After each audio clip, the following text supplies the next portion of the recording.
Olá pessoal, meu nome é Igor, eu sou dirigente aqui do Sindipetra RJ e estou gravando esse vídeo aqui para tentar explicar, de uma forma mais didática o que é que está envolvido quando a gente fala desse assunto de passivo das tabelas de turno de 8 horas.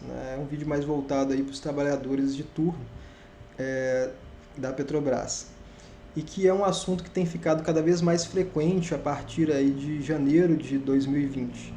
Então o vídeo aqui hoje é uma tentativa, de dar instrumentos, dar fundamentos para que vocês próprios possam olhar para as tabelas que vocês já passaram, para as escalas que vocês já fizeram e avaliar dentro da tese que o Sindipetra RJ está fazendo, está defendendo as suas ações, o que é que a gente entende por passivo.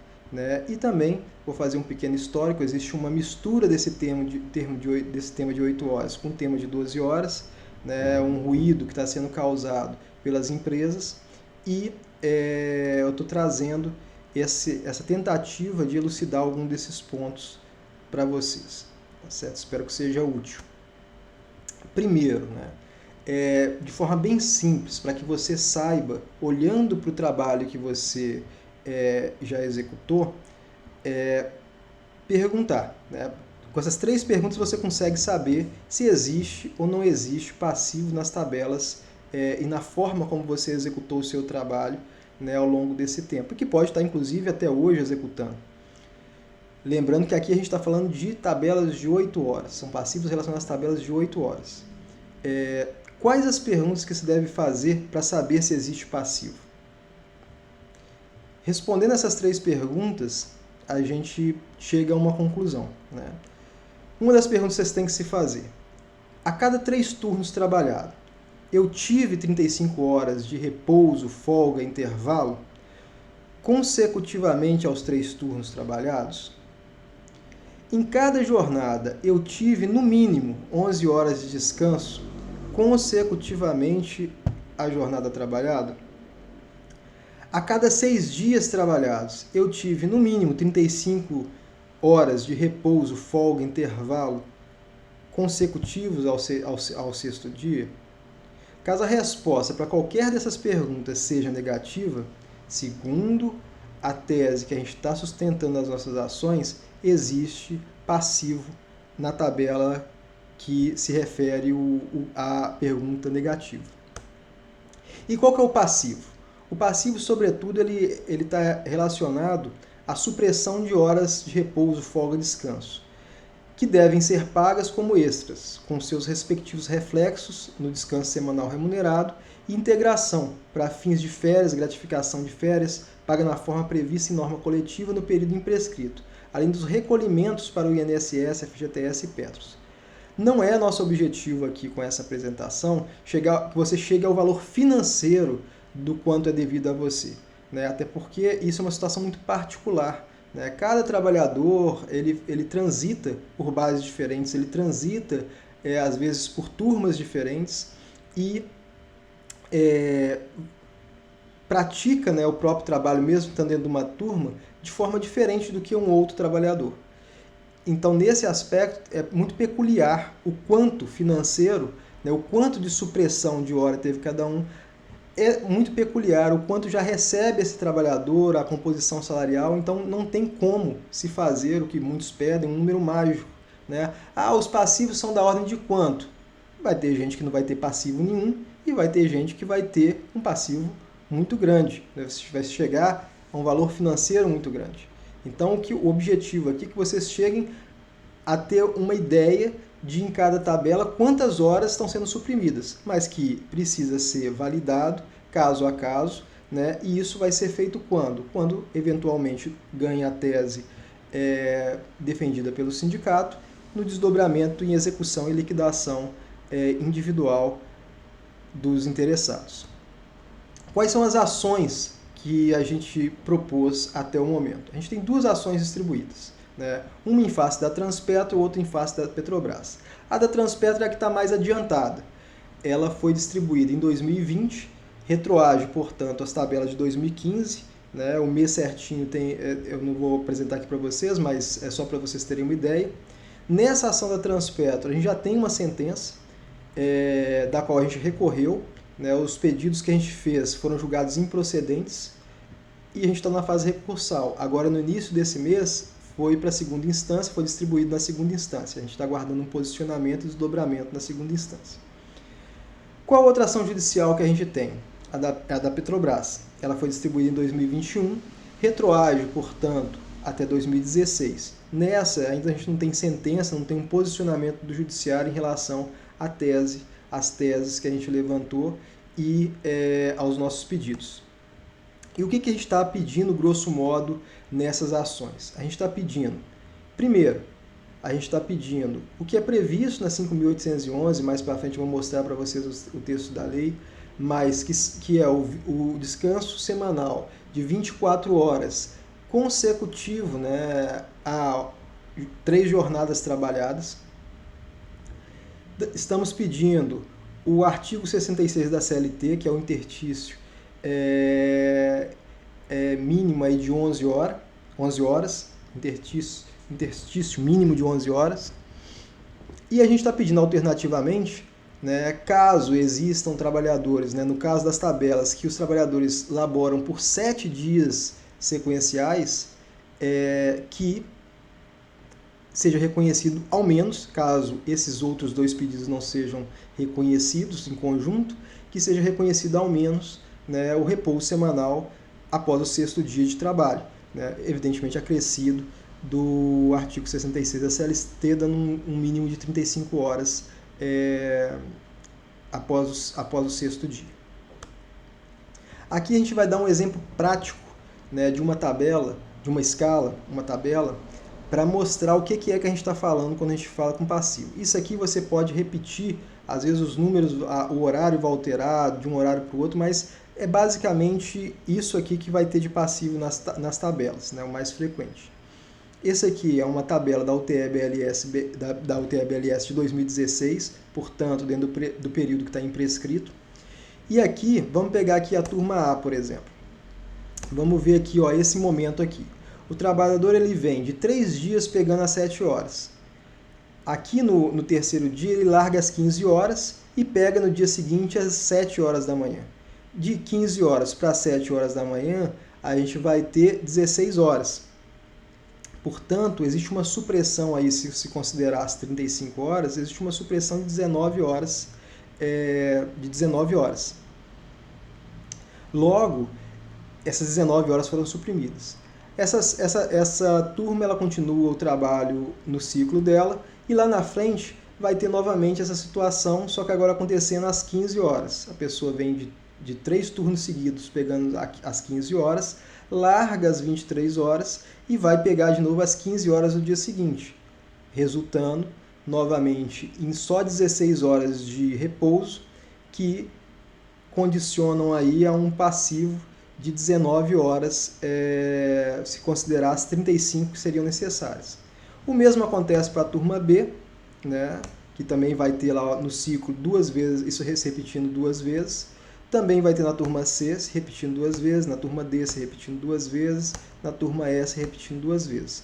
E aí a gente chega, e vocês podem chegar também ao cálculo de quantas horas foram suprimidas nesse processo. Né? Nesse caso específico, como a gente tem 19 horas a cada vez que isso acontece, a gente vai ter 38 horas, e 2 vezes acontecendo 2 vezes a cada ciclo, cada turma está tendo suprimida aí 38 horas extras.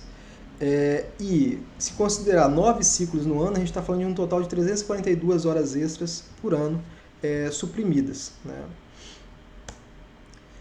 Qual que é a fundamentação jurídica para isso? A fundamentação jurídica para isso é a lei especial, né, 5.811, que foi recepcionada pela Constituição, que prevê os direitos aí dos trabalhadores petroleiros.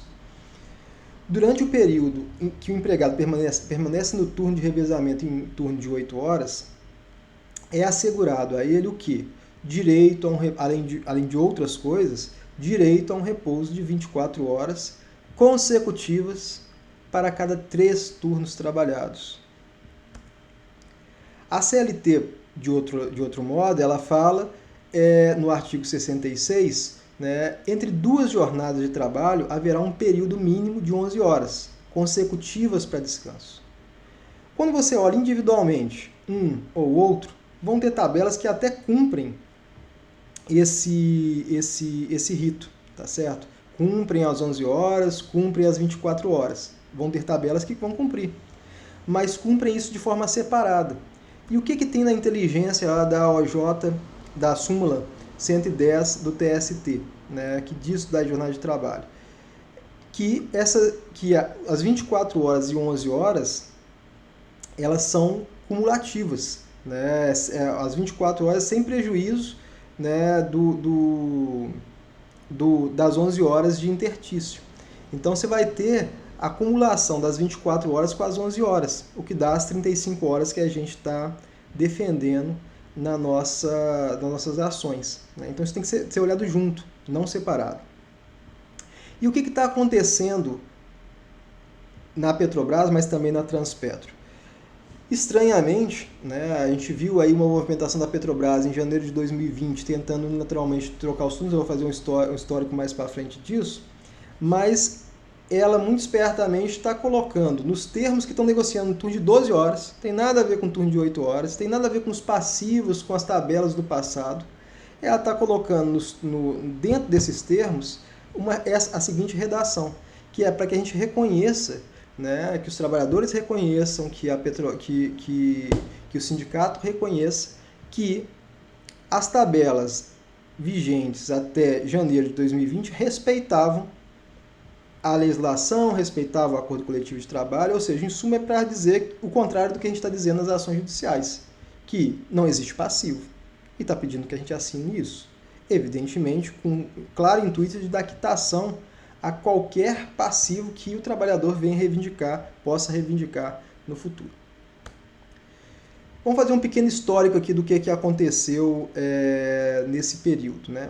A gente teve aí a greve de 2020, né, fevereiro de 2020, uma das maiores greves desde a greve de 95, que culminou num acordo que, na minha opinião pessoal, é lamentável, né, que tenha sido feito, mas entendo o motivo de ter sido feito, do tamanho a pressão do próprio TST, né, que, por exemplo, aqui no Rio, antes mesmo do Rio de Janeiro entrar no processo de greve, a greve foi considerada ilegal.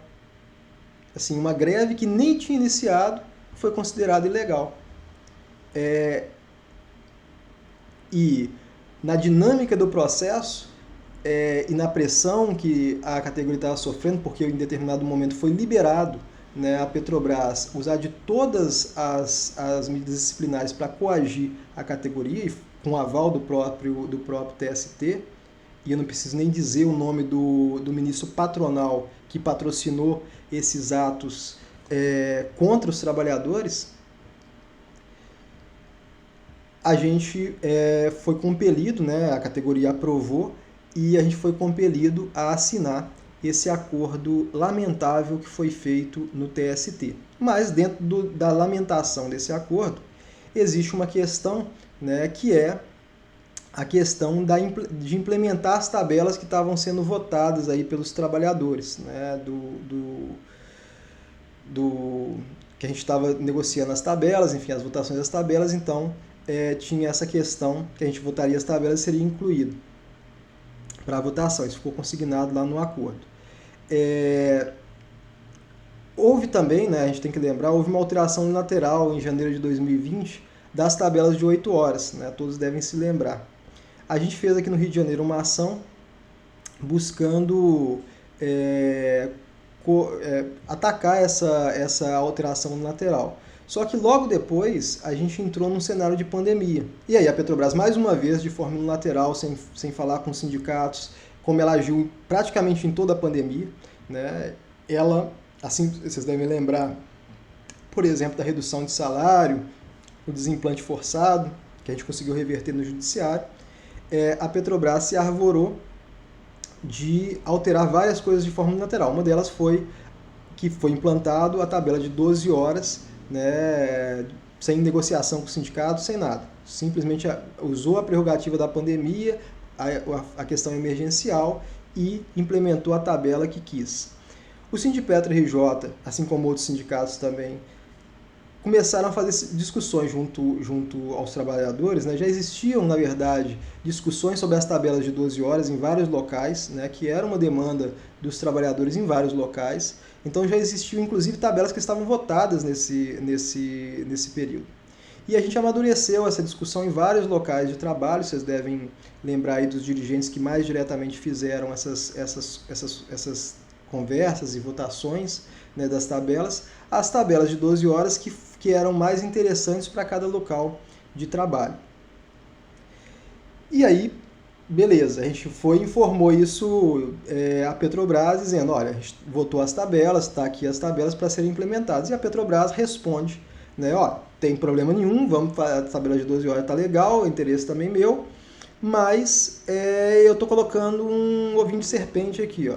Qual que é o ovinho de serpente? O ovinho de serpente é exatamente isso. A introdução de uma questão que não tem absolutamente nada a ver com o turno de 12 horas, que é a questão do passivo das tabelas de turno, que ela própria reconhece lá em janeiro de 2020, quando faz a movimentação para trocar as tabelas de 8 horas, em vista das ações judiciais que passaram a ser distribuídas no país, né, e que o Sindipetra RJ posteriormente vai também distribuir as ações aqui no Rio de Janeiro.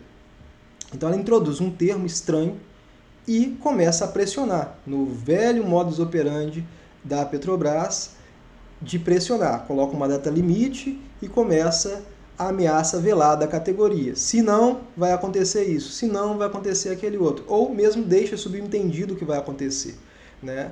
A gente deve lembrar que esse tipo de prática antissindical, a Petrobras foi recentemente condenada na questão do teletrabalho por tentar jogar a categoria contra o sindicato, né, como fez na questão do teletrabalho. E acabou sendo condenada aí em R$250 mil por prática antissindical, o que não é nada para a Petrobras, mas é importante esse reconhecimento. A ação ainda está em primeira instância, tem os recursos agora, vamos ver como é que vai permanecer ou ser reformada essa sentença. Mas eu acho que é uma importante sinalização e reconhecimento por parte do Judiciário dessas práticas antissindicais que a Petrobras vem atuando de forma histórica aí contra a gente. E essa é mais uma delas, né, que é como ela faz os ACTs, de colocar data limite, etc, etc. Então, é isso que está acontecendo. E cá estamos nós, né? Então, a gente tem duas situações nesse caso, né? Existem tabelas de turnos em unidades que no período imprescrito não guardam eventuais passivos conforme a tese que está descrita aqui que eu detalhei para vocês. Para os trabalhadores desses locais, o item estranho ao objeto de negociação não traz prejuízo aos trabalhadores, né? Então, o fato de ter aquilo ou não ter no acordo não vai fazer a menor diferença. Então, isso gera um distensionamento nesses locais em termos de votar ou não votar. Porque as tabelas que de fato eram praticadas naqueles locais até a data que está sendo colocada, 31 de janeiro de 2020, de fato não guardavam relação com nenhum passivo que a gente pudesse analisar. Por outro lado, existem lugares que as tabelas de turno aplicadas no período imprescrito apresentam passivos conforme a tese aqui descrita. Para os trabalhadores desses locais, o item estranho ao objeto de negociação traz eventuais prejuízos na eventualidade de ser reconhecido o direito. Ou seja, se for reconhecido o direito amanhã ou depois, né, nas nossas ações, quem assinar esse acordo, por exemplo, não vai poder reivindicar. Abriu mão disso, tá certo? É tão simples quanto isso. Não tem como assinar agora, em vista da pressão que a Petrobras está fazendo, e depois vir querer, não, mas eu quero... Não tem como. A resposta vai ser não dá para fazer. E aí, a motivação da gente levar, né, àqueles que são interessados maiores naquele direito, né, a discussão e para que vocês mesmos tomem uma posição, tomem uma decisão, discutam inclusive qual é o encaminhamento, né, e daí as assembleias que estão sendo feitas, as setoriais que estão sendo feitas para discutir, para que a gente defina, né, alinhe a direção ao que querem as bases e os locais. Tá bom? Então, assim, eu tentei ser bem didático no vídeo aí. Qualquer questão, qualquer necessidade de esclarecimento, né, pode ser questão de elucidação, vocês podem enviar Vocês podem perguntar diretamente para os dirigentes que vão fazer essas assembleias de turno nos próximos dias. E eu fico à disposição também para ajudar, vou estar em algumas dessas assembleias para ajudar a elucidar qualquer questão que se apresente. Tá bom? Um grande abraço para vocês e até a próxima.